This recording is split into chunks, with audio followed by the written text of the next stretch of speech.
morning and welcome back to UTB's 10-minute tips with your cup of tea. We've had a lot of people recently asking us about digital stickers. We've had a lot of people searching on our website for our blog on how to create digital stickers. So this morning I'm going to step you through the process and show you how digital stickers can be a fun way to give your students some feedback, but also a really quick and effective way for you to give feedback during these times of remote learning, but also just any time in your class when you've got lots of feedback to give and you want to give feedback in a way that is actually going to engage your students and have your students looking for that feedback and reading what it says. So let's take a look at how we can create some digital stickers. Now in this example, first example I'm going to show you here, you can see that I'm in a Google slide. Now there are lots of different tools that you could use to make digital stickers.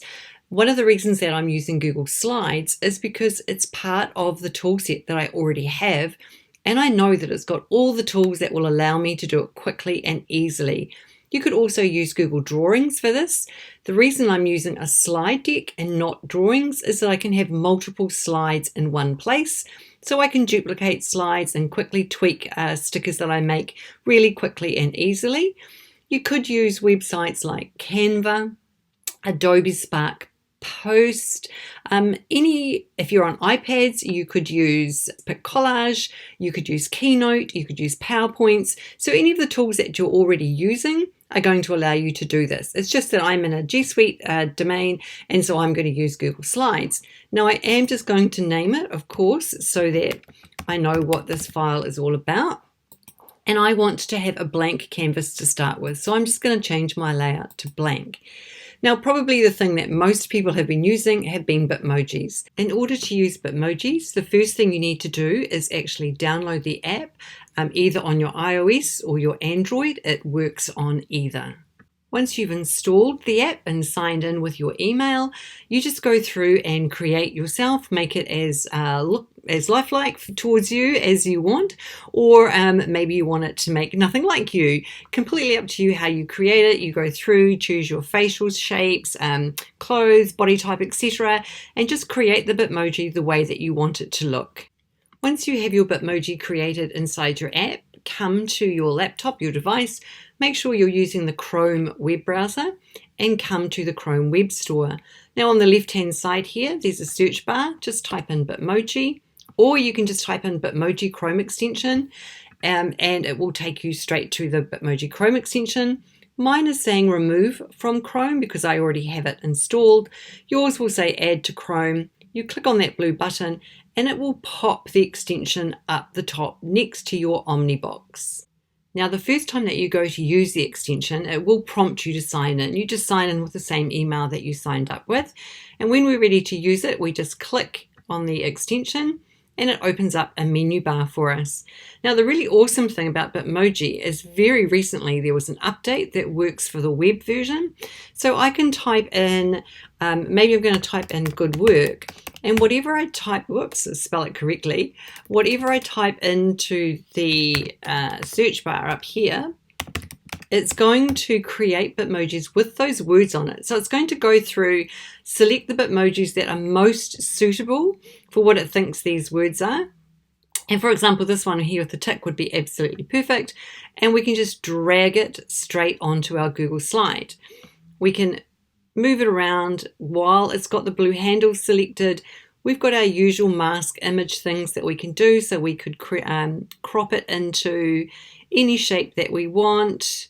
We just have to make sure, Command Z to undo, that it's not going to crop out the words that we want. So when we mask it, we need to make sure that we can still see the words that we want. So you may not even want to mask it at all. I'll show you in a moment how we can pop it into a shape. Of course, good work wouldn't be particularly good feedback from your students. It could just be that you want the tick, you don't want the good work. So while you have this selected, you can crop it and you can cut out any part that you don't actually want, hit enter, and now we just have the tick with the thumbs up. So once we have the Bitmoji that we want to use, we can come into our shapes. I'm just going to find, let's see what would be a good shape for a background. We have shapes here. We have more shapes here. Let's just choose the star. make a shape the size I want it, move that out of the way for now. I can make my star any color. So if you want to make them a particular color for your school, could be that you want your school color, could just be that you want a color that you like. Now I can bring my Bitmoji back. It's gone to the back. That's not a problem. I just either right click on my shape and choose order and choose bring to front. I can also get that menu by coming up to arrange and order, and I can move it to the back now that it's in the front. So now I can move it into where I want it, and when I click off, it looks like the star is on there. Now if I want to move both of these two things together, just with my cursor I select them both, and you can see that it's grouped them all, or it's selected them all. I can come up to arrange and I can group those.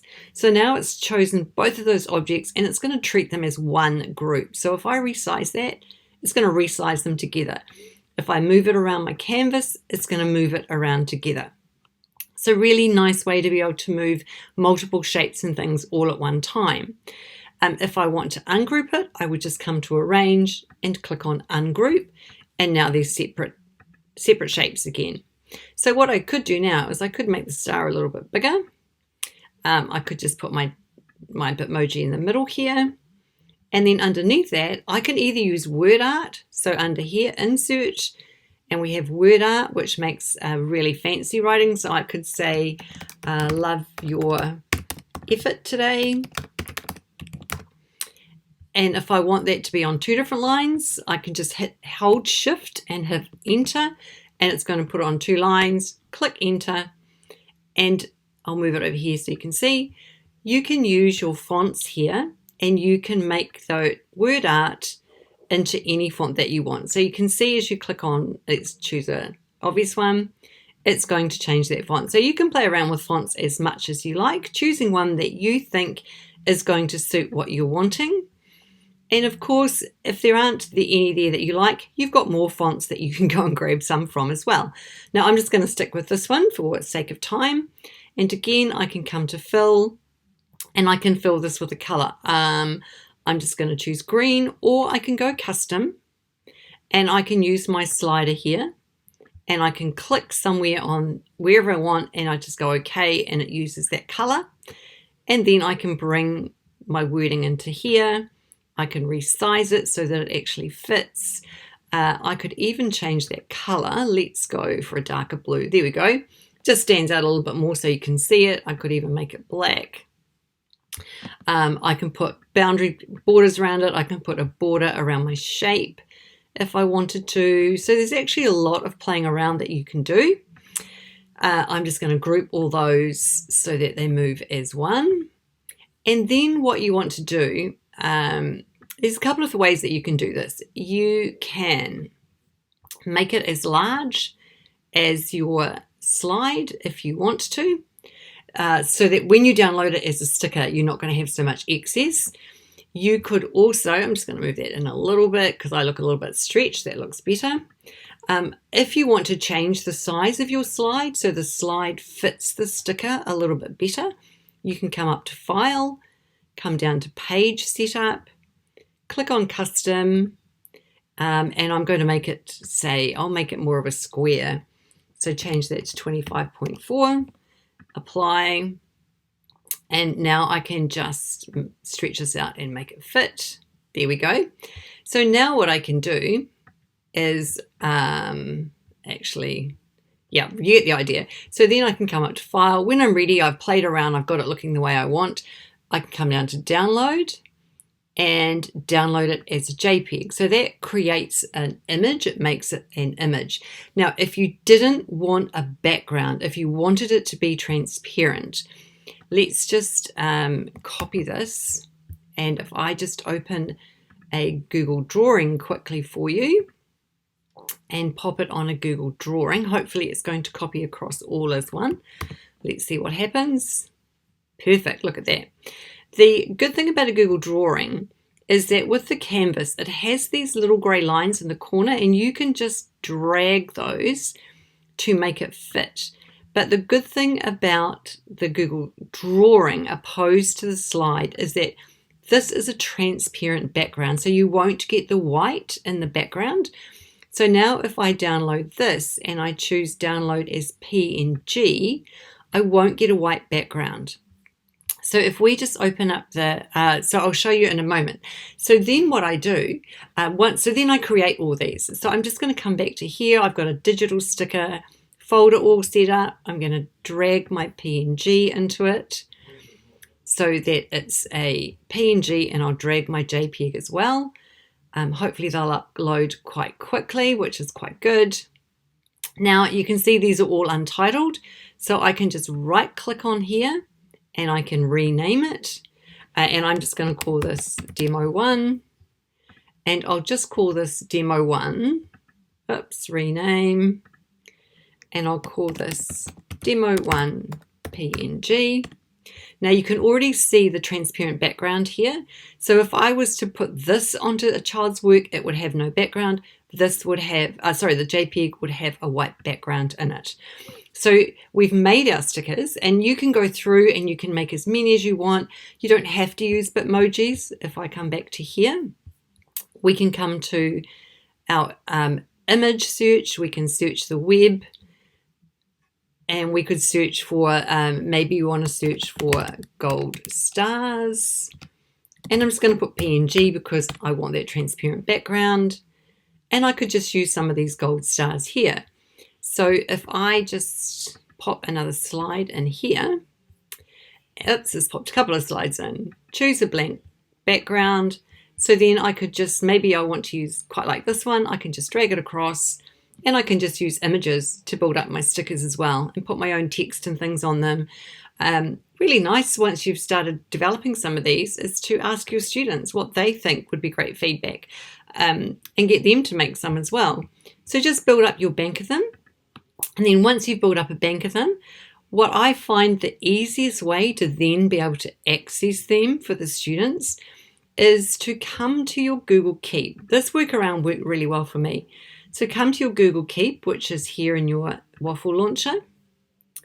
And Google Keep allows us to upload images, take notes and things. So I'm going to take a note here. Now I can come to here and add an image. And I'm just going to grab one of those ones that we just downloaded. We'll do the PNG one. And I'm going to open that.